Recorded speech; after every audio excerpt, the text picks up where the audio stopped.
Hey, it's Scott with Great Resources for Coaches, and this is your 2-Minute Tuesday post for this week.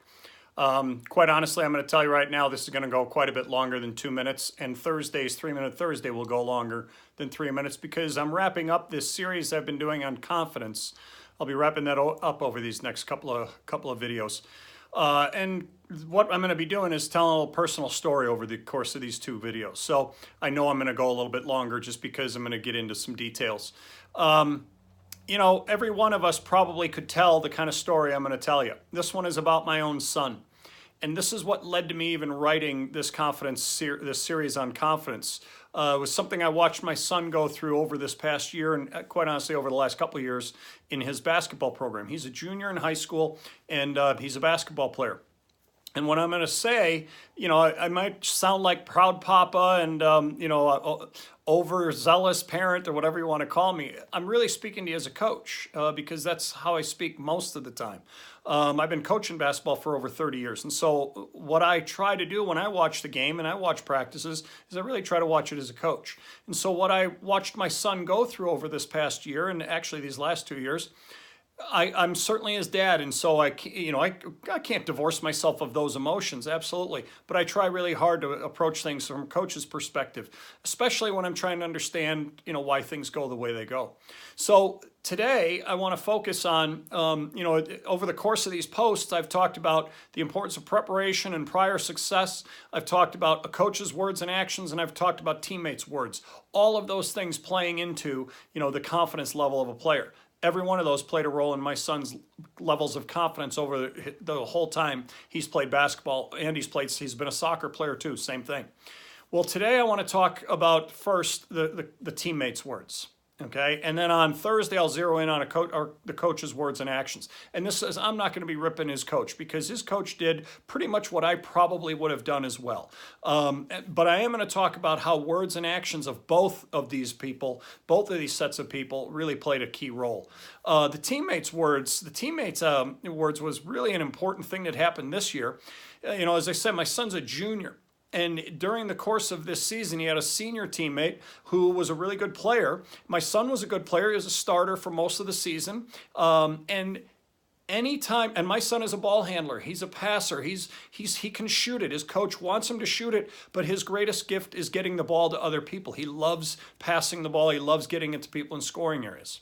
He had a player on his team who was a good scorer, kind of the leading scorer on the team, really strong, talented player, but who really struggled in terms of how he handled himself with his teammates.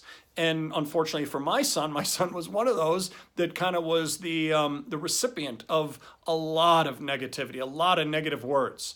And anytime my son chose to shoot the ball when this other player felt like he wanted the ball, he would let him know in no uncertain terms. And, you know, quite a lot of times he'd just flat out yell at him, quit shooting, get me the ball, et cetera, et cetera. And these are the kinds of things that I was talking about last week. The importance of teammates understanding the power that their words have in terms of confidence levels of teammates. And so when you have a teammate who does that to you, you are still in control of your own confidence level. You have to make sure you do what you need to do. And my son should have flushed it. My son should have tried to just brush that off, but he couldn't. He's one of those pleaser types of players. And I think we've all had those kind of kids in our programs. They want to please others. Well, he did. And so what happened? He shut down. One of the things he does well, one of the things his coach was telling him, shoot the ball. You're a good shooter. Shoot it. He stopped doing because he would feel hesitant the moment he was thinking about it because of this teammate. Then it also affected his passing because now rather than doing the passing that he should be doing to all of his teammates, he'd start zeroing in on this teammate only and trying to force sometimes things to him or only throw it to him when he was wide open, waiting for him to get wide open because, again, he wanted to please. You know, I'm not blaming this teammate for my son's lack of confidence. My son dropped in his confidence level as the season went on due to a variety of things, but that was one that played a key role. If you as a teammate understand the significance of your words, then you will do what you can to pick your teammates up as opposed to kind of quell them and crush them. I don't think this teammate was trying to hurt my son or quell my son's confidence level. I think he was trying to say, get me the ball, because the teammate had so much confidence in his own abilities. But without realizing that, he was making my son and other teammates, by the way, really struggle with what their decision-making process should be.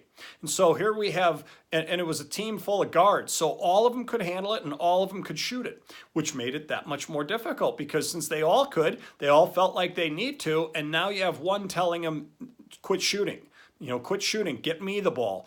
Now you start to have an imbalance. And when that happened, the confidence levels, not only of my son, but of other players, started to drop. Okay, but I really saw it with my son. And so I go back to what we talked about last week. The words of teammates have a huge impact and huge power. To my son's other teammates' credit, they tried to pick him up and say, don't listen to him, just keep playing, do your thing.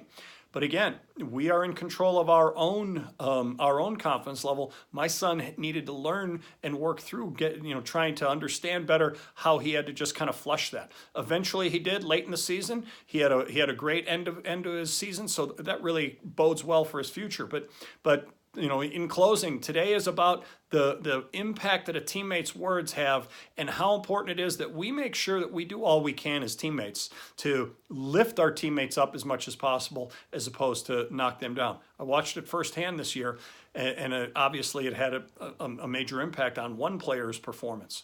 Next week, on Thursday, I'm going to talk to you about the coach's words and a coach's actions. Again, I'm not going to be sitting here ripping on my son's coach, but I am going to talk about how his words and some of his actions really affected that confidence level, and how you as a coach and I as a coach can really learn from these types of things when we see them happen. We'll talk to you in a couple days.